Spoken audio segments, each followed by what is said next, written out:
Selamat datang di channel Simar Imam. Seperti biasa, jangan lupa pasang headset kalian. Siapkan kopi dan camilan. Lupakan pahitnya kehidupan. Mari kita dengarkan sambil rebahan.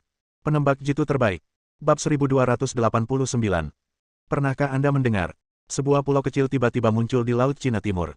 Apakah pulau terapung yang muncul dan menghilang begitu saja terakhir kali? Seharusnya begitu. Banyak tuan telah pergi, dan beberapa raja binatang buas yang berada di dekatnya juga telah muncul. Tempat itu telah berubah menjadi lautan darah. Beritamu tertinggal. Angkatan laut telah berusaha memadamkan pertempuran, dan tempat itu sekarang dijaga oleh Laksamana Muda Lin Yuanyang.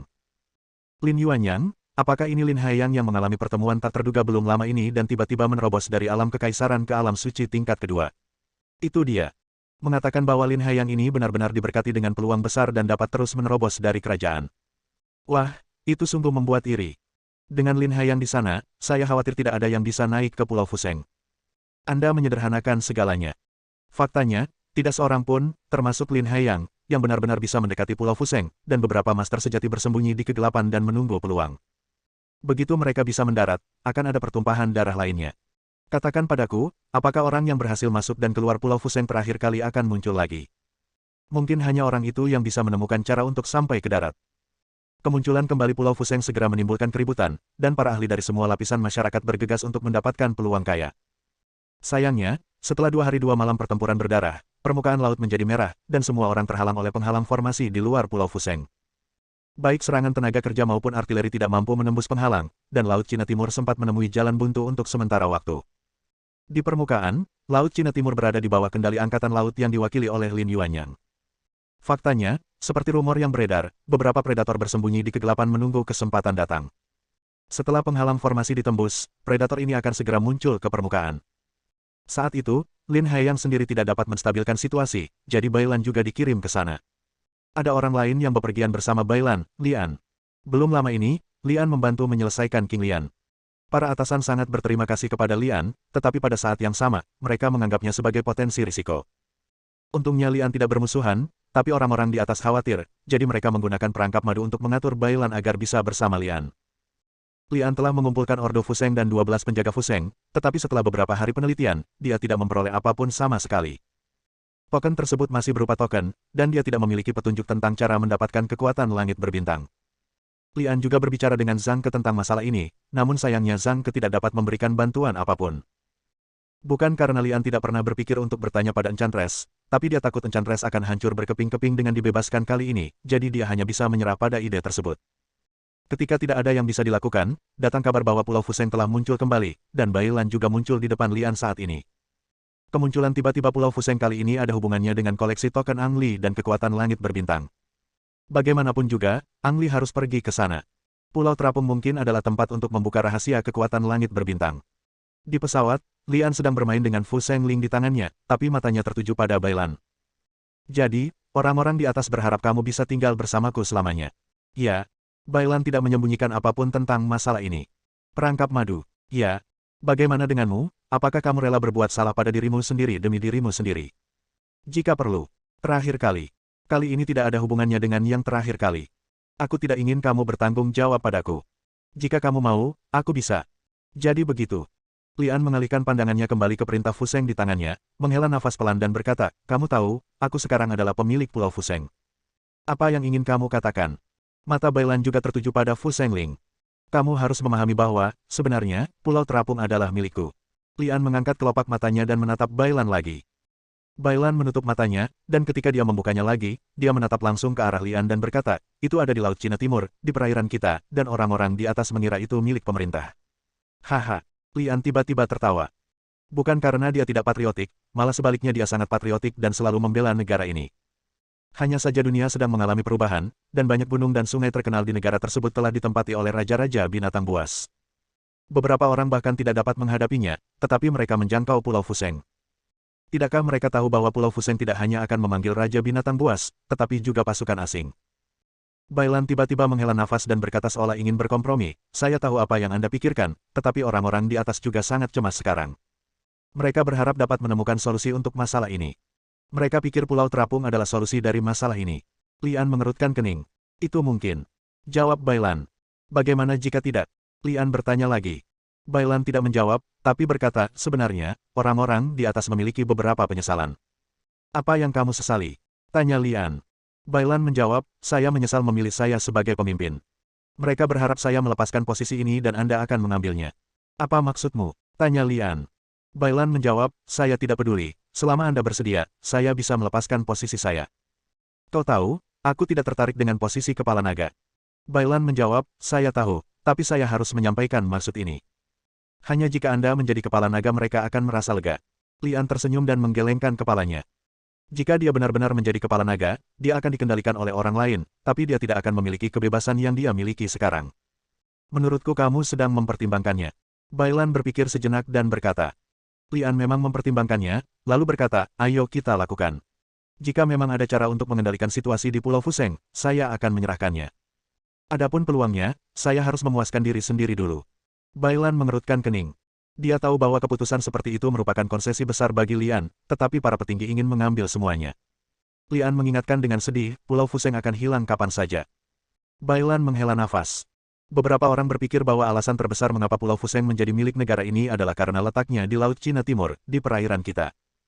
Faktanya, alasan tersebut sama sekali tidak bisa dipertahankan, karena Pulau Fuseng sewaktu-waktu akan hilang dan akan muncul kembali di perairan negara lain di lain waktu. Tunggu aku. Bailan berdiri dan pergi, melaporkan niat Lian kepada atasannya.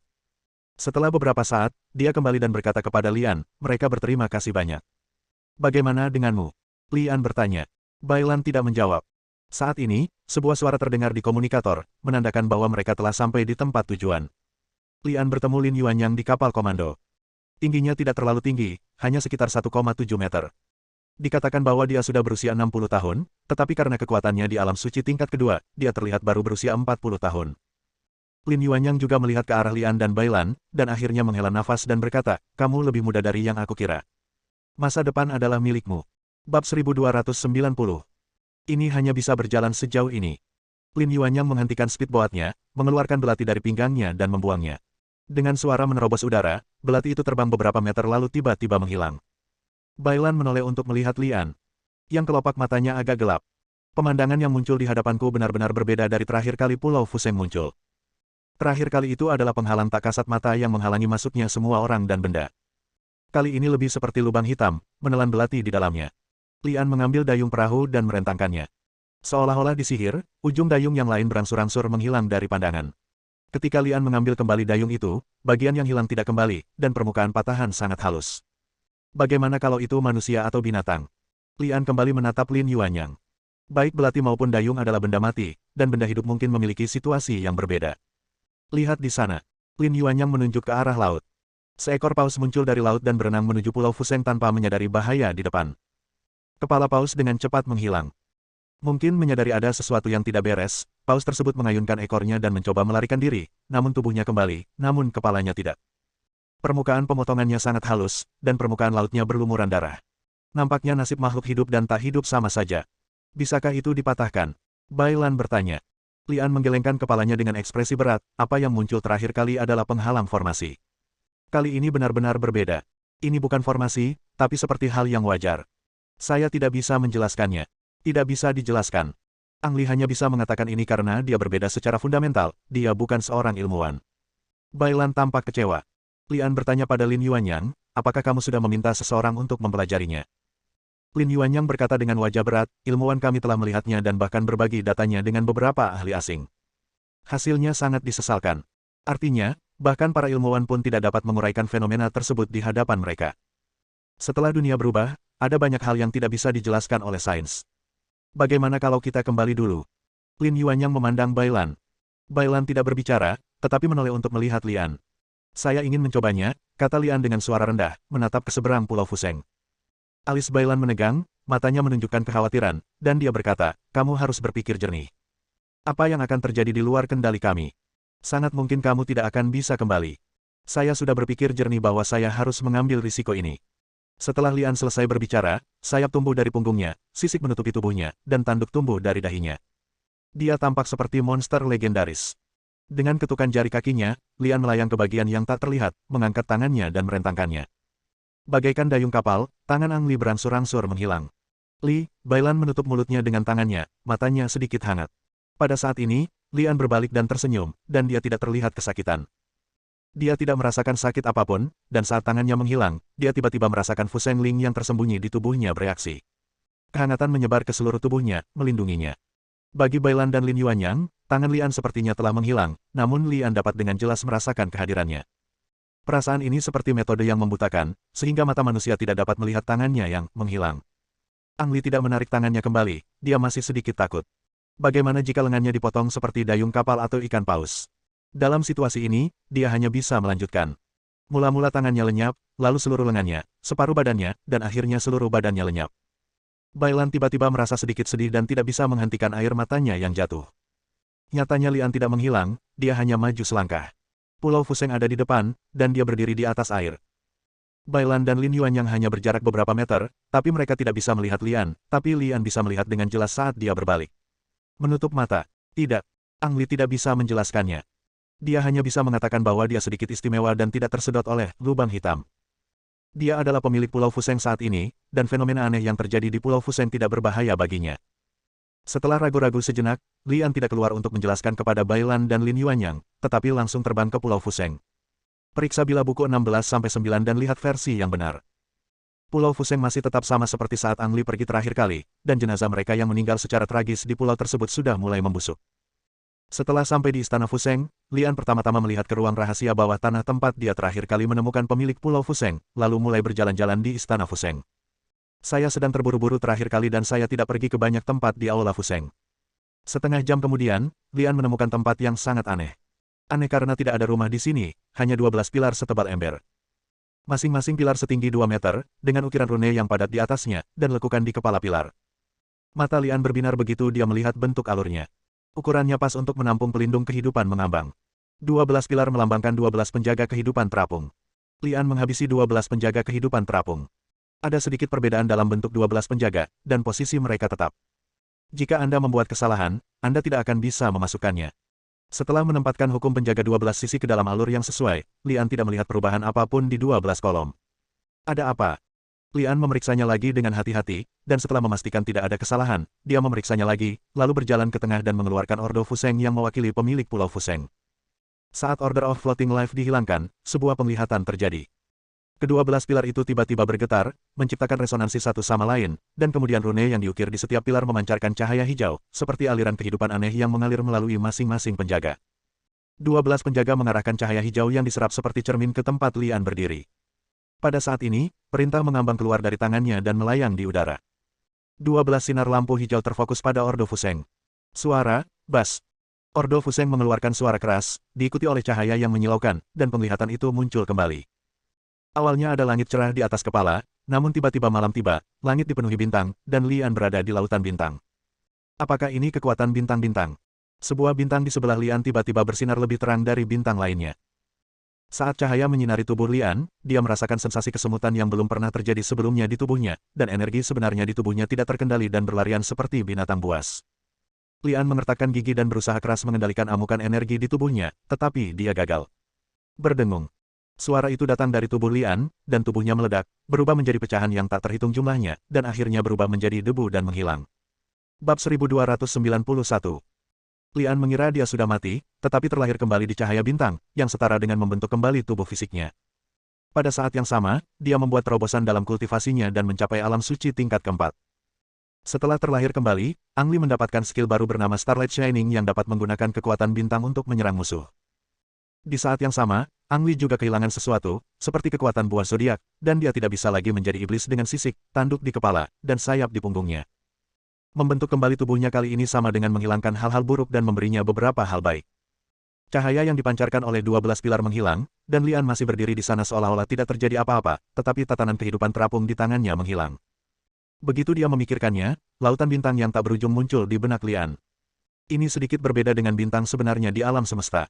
Hanya satu bintang yang bersinar dengan cahaya bintang, dan bintang lainnya relatif redup. Menyalakan bintang. Bintang yang bersinar melambangkan kekuatan langit berbintang yang dapat digunakan Ang Li. Semakin banyak bintang yang menyala maka semakin kuat Ang Li, dan Starshine adalah skill serangannya yang menggunakan kekuatan bintang. Dengan isyarat tangannya, dekrit perlindungan yang awalnya tertanam pada 12 pilar terbang kembali ke tangan Lian, dan dengan membalikkan telapak tangannya, semuanya menghilang. Lian memejamkan mata, dengan sedikit kesungguhan di wajahnya, berpikir untuk membangun kembali tubuh sang penyihir. Setelah mendapatkan kekuatan langit berbintang, Ang Li memang memiliki kemampuan untuk membentuk kembali tubuh sang enchantress. Namun, untuk membentuk kembali tubuh sang enchantress, Anda membutuhkan darah dan daging Anda sendiri. Setelah menggunakan darah dan dagingnya sendiri sebagai benih untuk membentuk kembali tubuhnya, sang penyihir akan memiliki hubungan tak kasat mata dengan Lian. Semakin kuat Lian di masa depan, semakin kuat pula penyihirnya. Dia bisa dianggap sebagai tiruan dari Lian. Apakah Enchantress mengetahui hal ini? Lian tiba-tiba teringat apa yang telah dilakukan Enchantress untuk membantunya dengan segala cara. Mungkin Enchantress sudah mengetahuinya sejak lama, itulah sebabnya dia ingin Lian mendapatkan kekuatan langit berbintang. Bagaimana jika sang Enchantress lepas dari kendalinya? Hal inilah yang sebenarnya dikhawatirkan oleh Ang Li.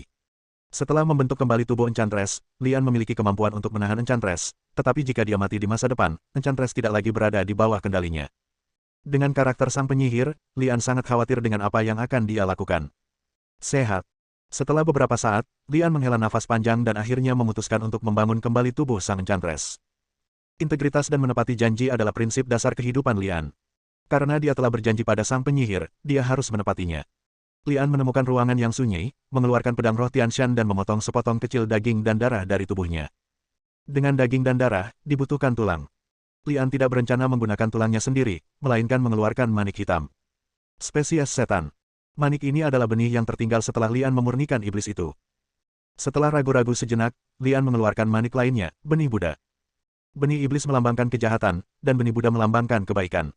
Ketika kedua benih tersebut digabungkan, keduanya akan menjadi dasar dari sang penyihir. Dengan cara ini, sang Enchantress tidak hanya memiliki sisi jahat, tetapi juga sisi baik. Setelah semuanya siap, Lian melemparkan daging dan dua bijinya ke udara secara bersamaan, lalu menggunakan kekuatan bintang. Cahaya bintang berkedip-kedip, dan daging, dan dua biji digiling menjadi bubuk di bawah kekuatan langit berbintang, dan kemudian dibentuk kembali menjadi bola cahaya seukuran kepalan tangan. Pada saat ini, Lian mengeluarkan bel pemanggil jiwa, ragu-ragu lagi, tetapi masih melepaskan sisa jiwa sang penyihir. Begitu sisa jiwa sang Enchantress keluar, ia langsung jatuh ke dalam bola cahaya di langit. Adegan selanjutnya sangat mengejutkan. Sebuah bayangan muncul di kelompok cahaya. Saat kelompok cahaya semakin besar, bayangan itu berubah menjadi bentuk manusia dan secara bertahap bertambah tinggi. Keseluruhan prosesnya ibarat janin yang tumbuh dan berkembang di dalam tubuh ibu, namun semuanya selesai hanya dalam waktu beberapa menit. Kelompok cahaya meledak, dan seorang bayi perempuan jatuh ke tanah dan tumbuh lebih tinggi dengan kecepatan yang terlihat dengan mata telanjang. Dalam beberapa detik, dia berubah dari wujud bayi menjadi seorang gadis berusia 18 tahun yang tingginya sekitar 1,7 meter. Samar-samar Anda dapat mengatakan bahwa gadis ini adalah Enchantress, tetapi dia terlihat lebih polos dan tidak terlalu jahat. Saya ingin mengucapkan terima kasih kepada Anda. Batuk. Lian terbatuk-batuk, tenggorokannya terasa sedikit kering dan badannya terasa semakin panas. Tidak mungkin, sang Enchantress baru saja memperoleh kehidupan baru, dia tidak memiliki pakaian untuk menutupi dirinya saat ini, dan tubuhnya telah berkembang dengan sangat baik. Lagi pula, dia menyebut dirinya selirku, bagaimana Lian bisa menanggungnya? Dengan membalikkan pergelangan tangannya, satu set pakaian terbang keluar dari gelang penyimpanan dan mendarat di Enchantress. Lian berbalik dan berkata, aku lupa menyiapkan pakaian wanita. Selesaikan saja dulu. Setelah beberapa saat, Enchantress berbicara, oke. Lian berbalik dan melihat bahwa meskipun dia mengenakan pakaian pria, itu tidak bisa menutupi kecantikan sang penyihir. Apa? Ada yang salah? Enchantress bertanya sambil berbalik. Lian menjawab, ini hanya sedikit tidak terduga. Maksudmu aku tidak menyerangmu tadi ketika kamu membelakangi. Enchantress sangat pintar sehingga dia bisa melihat pikiran Lian sekilas, dan dia berkata setelah jeda sebentar. Meskipun saya sekarang memiliki budidaya alam suci tingkat keempat, dan sekarang adalah waktu terbaik bagi saya untuk membunuh kamu, tapi aku tahu kamu pasti akan mengambil tindakan pencegahan. Faktanya, jika aku benar-benar melakukannya sekarang, aku tidak akan punya peluang untuk menang. Karena tidak ada peluang untuk menang, mengapa saya harus mencari masalah? Kamu jujur. Sang Enchantress mengatupkan bibirnya dan tersenyum, lalu melanjutkan, sebenarnya, kamu dapat yakin bahwa jika ada kesempatan di masa depan, aku akan tetap membunuhmu. Bukankah ini terlalu jujur? Lian tiba-tiba merasa menyesal. Membentuk kembali tubuh Enchantress sama dengan memasang bom berbahaya di sekelilingnya. Sekarang kamu telah terlahir kembali, apa rencanamu selanjutnya? Lian bertanya. Tentu saja aku akan mengikutimu. Kata sang penyihir tanpa basa-basi. Batuk. Tenggorokan Lian menjadi sedikit kering lagi, jadi dia berkata, tidak bisakah kamu menggunakan kata selir? Kenapa? Selama kamu mau, aku bisa memenuhi semua kebutuhanmu. Kata sang Enchantress dengan ekspresi menawan di wajahnya. Lian sedikit malu. Bukan karena dia tidak memiliki emosi, tapi sang penyihir terlahir kembali dengan darah dan dagingnya. Akan aneh jika itu benar-benar terjadi. Cekikikan. Sang penyihir tersenyum jahat dan melanjutkan, sebenarnya, aku tinggal bersamamu untuk suatu tujuan. Aku ingin memastikan bahwa kamu dapat terus hidup, sehingga kamu dapat menjadi semakin kuat, dan aku juga akan menjadi lebih kuat. Bukankah kamu baru saja mengatakan bahwa kamu akan menemukan kesempatan untuk membunuhku? Goda Lian. Sang Enchantress menjawab, benar, hanya saja waktunya belum tiba. Kapan harus membunuhmu tergantung seberapa kuat aku. Saya khawatir Anda tidak akan pernah memiliki kesempatan ini. Lian terus menggoda, Enchantress paling banyak setara dengan kekuatannya sendiri, tapi tidak lebih kuat darinya. Bab 1292. Di luar Pulau Fuseng. Bailan berdiri di haluan kapal, belum sepenuhnya usai dari kematian. Ang Li, matanya terus menatap Pulau Fuseng yang begitu dekat namun begitu jauh. Tiba-tiba, mata Bailan menyusut, dan pada saat yang sama Lin Yuanyang muncul di sampingnya. Apakah aku benar? Bailan bertanya. Lin Yuanyang mengangguk dan menjawab, tidak, pulau itu memang bergerak. Pulau terapung itu tiba-tiba mulai bergerak, artinya sesuatu akan berubah. Berlayar dan ikuti. Perintah Lin Yuanyang. Kapal perang dimulai dan mengikuti Pulau Fuseng. Pada awalnya, Pulau Fuseng tidak bergerak terlalu cepat, seolah-olah hanyut mengikuti arus. Namun tidak butuh waktu lama bagi Pulau Fuseng untuk mulai berakselerasi ke atas. Pada malam hari, kecepatan pergerakan Pulau Fuseng mulai melambat hingga akhirnya berhenti. Apakah kamu menemukan masalah? Lin Yuanyang bertanya. Laut lepas. Bailan hanya menjawab dengan dua kata, tapi arti dari dua kata ini sangat luar biasa. Bailan pernah berbicara dengan Lian sebelumnya bahwa segala sesuatu di Pulau Fuseng adalah milik negara karena berada di perairan Tiongkok. Kini Pulau Fuseng telah berpindah ke laut lepas, yang berarti alasan yang awalnya tidak stabil ini telah runtuh sepenuhnya.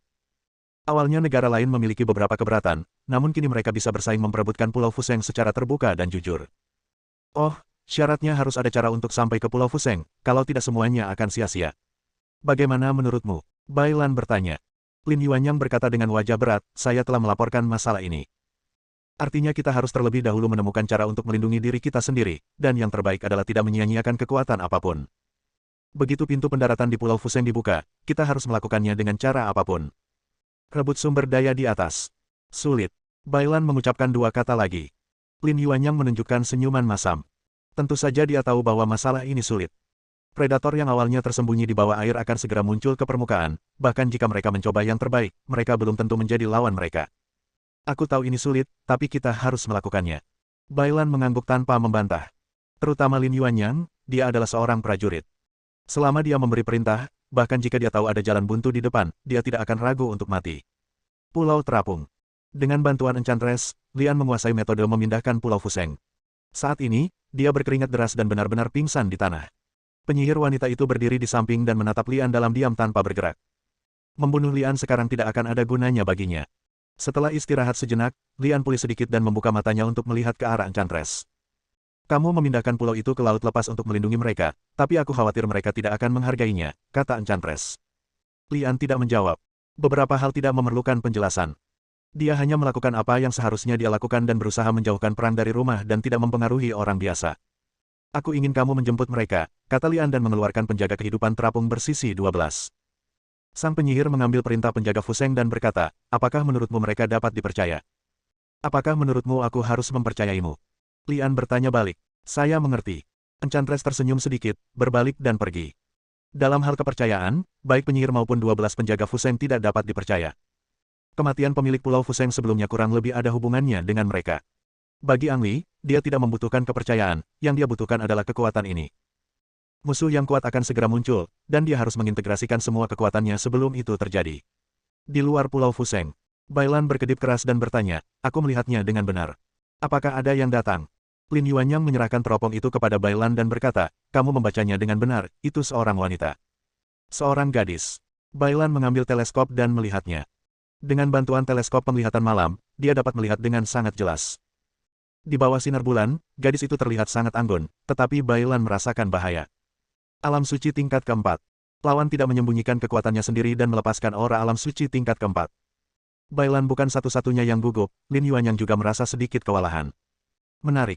Mereka diperintahkan dari atas untuk mencari cara melindungi diri mereka sendiri terlebih dahulu, dan mundur saat ini tidak melanggar disiplin. Sepertinya aku pernah melihatnya di suatu tempat, kata Bailan sambil meletakkan teleskopnya. Ah. Lin Yuanyang ragu-ragu sejenak, dan gadis di seberangnya juga berhenti saat ini, tanpa niat untuk melanjutkan, yang membuatnya untuk sementara waktu melepaskan gagasan untuk mundur. Jika alam suci tingkat keempat benar-benar ingin mempermalukan mereka, maka mereka tidak akan memiliki kesempatan untuk pergi. Ketika Bailan melihat gadis di seberangnya tersenyum padanya, dia merasa semakin bingung. Di mana aku pernah melihatnya? Wow! Saat Bailan memikirkan masalah ini, seorang pria tiba-tiba melompat keluar dari air. Hampir pada saat yang sama, sosok muncul dari segala arah, alam suci tingkat ketiga dan keempat, semuanya adalah master. Bailan tidak mengenali sebagian besar dari orang-orang ini, tapi dia mengenali salah satu dari mereka. Zhang Ke, yang dia temui belum lama ini di Gunung Suci Wangwu, adalah penguasa teratai hijau dan 12 pelindung kehidupan mengambang. 1, 2, 3. Setelah memikirkan 12 penjaga kehidupan terapung, Bailan secara naluriah menghitung totalnya ada 12, tetapi setelah memastikan bahwa mereka semua adalah 12 penjaga kehidupan terapung. Tiba-tiba 12 penjaga muncul di depannya, yang membuat Lin Yuanyang semakin gugup. Setelah 12 penjaga kehidupan terapung berkumpul, mereka tidak berbicara satu sama lain, tetapi memusatkan pandangan mereka pada gadis di seberangnya. Wajah ke-12 orang itu sangat ragu-ragu, tapi mereka tidak membuang waktu. Tiba-tiba seseorang memimpin dan berlutut. Gadis yang berdiri di atas perahu yang kesepian menunjukkan senyuman, membuang hukum penjaga berwajah 12 dan berkata, Tuan Pulau telah memanggilmu, semuanya, masuklah. Pemilik Pulau Fuseng. Bukankah pemilik Pulau Fuseng sudah mati? Tunggu. Apakah kamu berbicara tentang Angli? Mata Bailan berbinar sedikit, dan dia melihat gadis di seberangnya tersenyum padanya lagi, lalu dia dengan lembut menepuk air dengan telapak tangannya, dan satu-satunya perahu itu berlayar menuju Pulau Fuseng seperti anak panah dari tali. Ke-12 wali tersebut tidak ragu-ragu setelah menerima titah wali dan langsung mengejarnya. Sebelum Bailan sempat bertanya, dia tiba-tiba teringat di mana dia melihat gadis itu. Hah? Lin Yuanyang menghela napas panjang setelah semua orang menghilang dan berkata, aneh, sepertinya mereka baik-baik saja. Apakah penghalangnya sudah hilang? Token. Kemampuan mereka untuk melakukan perjalanan melalui masa lalu terkait dengan token di tangan mereka. Jawab Bailan. Lin Yuanyang tahu apa yang dikatakan Bailan benar, tapi dia tetap ingin mencobanya. Hasilnya sama seperti sebelumnya, barang yang dilemparkan akan hilang dan dia tidak tahu kemana perginya. Penghalangnya masih ada, artinya mereka tidak bisa bergerak maju dengan gegabah. Kamu bilang kamu pernah melihat gadis itu? Lin Yuanyang bertanya. Aku mengantuk, tidurlah kembali. Bailan menjawab, berbalik dan berjalan menuju kabin, tapi dia memikirkan satu hal di benaknya. Pemilik Pulau Fuseng pasti Angli, dia belum mati. Bersambung.